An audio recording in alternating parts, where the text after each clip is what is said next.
Hello les amis, je vous retrouve pour une nouvelle vidéo sur le football français et plus précisément sur la Ligue 1 et je vais vous présenter le match Rennes contre Nantes.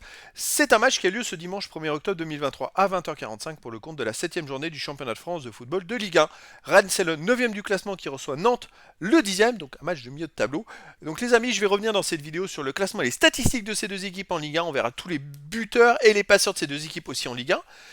On verra également tous les résultats de toutes compétitions confondues depuis le début de la saison avec les statistiques et on terminera par les compos d'équipe et tactiques éventuelles, ce qui nous permettra d'avoir une idée, une tendance à ce match. Alors ce match, pour ceux qui souhaitent le voir à la télé, sachez que vous pouvez le voir sur Prime Vidéo.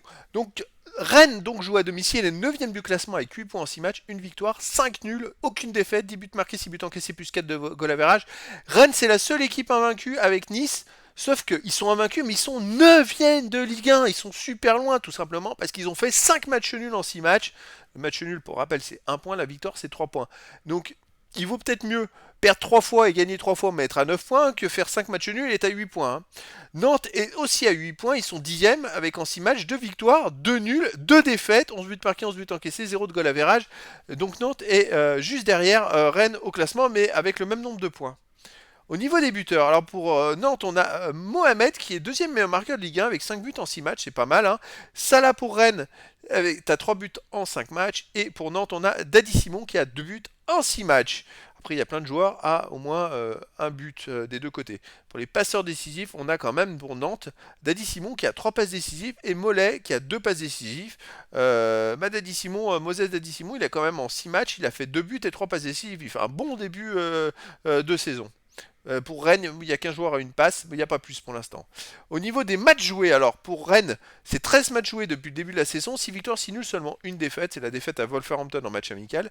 26 buts marqués, 12 encaissés, plus 14 de goal average. Rennes est quand même une équipe qui fait du spectacle, par contre il reste en Ligue 1 sur 5 matchs nuls de suite. C'est assez impressionnant parce que la seule victoire qu'ils ont fait en Ligue 1, c'est la première journée contre Metz où ils ont gagné 5-1. Depuis, ils ont fait que des matchs nuls. Alors chez eux, ils ont gagné quand même 3-0 contre le Maccabi Haïfa en Coupe d'Europe. Ils ont fait 2-2 contre Lille, 2-2 contre le Havre, donc il y a 2 fois 2-2, et 5-1 contre Rennes, contre Metz. Donc ça fait quand même beaucoup de buts marqués, mais ils ont fait quand même 2 victoires, 2 matchs nuls. Nantes de son côté, sur 11 matchs joués depuis le début de la saison, c'est 3 victoires, 3 nuls, 5 défaites. 14 buts marqués, va encaisser moins 6 de goal average. Nantes reste sur une victoire 5-3 face à Lorient, un spectacle incroyable. Mais à l'extérieur, il reste sur une victoire 1-0 à Clermont. On remonte, ils ont perdu à Lille 2-0, et puis avant il y avait dans les matchs amicaux, ils ont perdu plusieurs fois. Nantes, c'est pas forcément une équipe avec laquelle il y a des résultats à l'extérieur cette année, mais là ils sont en train de se ressaisir, et derrière, ils ont quand même fait 2 victoires de suite, dont la belle victoire chez eux 5-3, et une victoire à Clermont, 1-0 à l'extérieur. Donc est-ce qu'ils vont être sur cette dynamique, en sachant que on voit que Rennes a du mal en ce moment, a fait beaucoup de matchs nuls, donc voilà. Allez, les compos d'équipe possibles. Alors pour Rennes, ça serait du 4-2-3-1. Et comme pour Nantes, c'est la même tactique des deux côtés. Avec pour Rennes, gardien Mandanda, défense Assignon, Omari, Théâtre, Truffert, milieu de terrain Santa-Maria, milieu défensif Santa-Maria et Raider. Milieu offensif Elie Bourigeau, place Salah, attaquant Gouiri.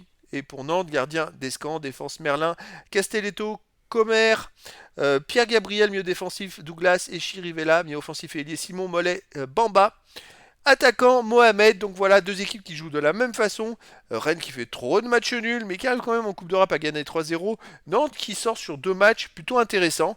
Alors, qui va faire la différence pour ces deux équipes sur le milieu de classement? À noter quand même la stat, c'est que Rennes est toujours invaincu depuis le début du championnat.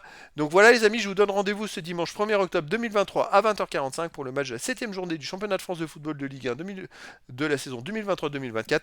Rennes, le 9ème du classement, reçoit Nantes, le 10ème. Voilà les amis, je vous dis à très bientôt pour une nouvelle vidéo.